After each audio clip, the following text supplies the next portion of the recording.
دەستپێکی پرۆگرام بە هەواڵی یەکێک لە خانمە هونەرمەندە دیار و دەنگخۆشەکان، ئەویش هونەرمەند دڵنیان ڕەزازیە کە یەکێکە لەو هونەرمەندانەی خاوەنی چەندین بەرهەمی زۆر تایبەتە و خاوەنی دەنگێکی زۆر جوانە.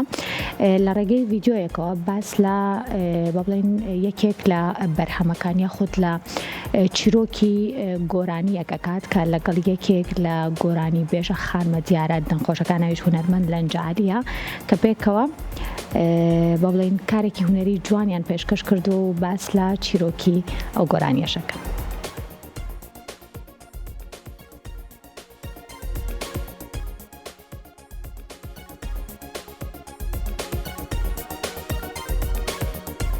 عزیزان سلااوتان لێبێ، هیوادارم هەموو لایە زۆر باش بن.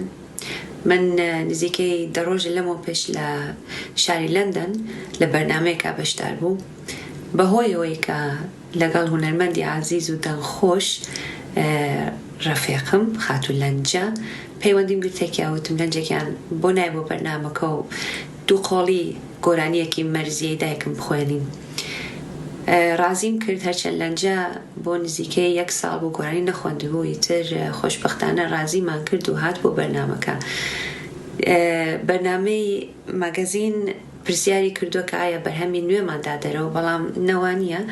من و خاتو لەنجە بەرهەمی نوێمان بەداخەوە نەداگە دەرەوە، بەڵام دوو قۆڵی لە بەرنامەیەک گۆرانی لە یاریەوەمان خوێند.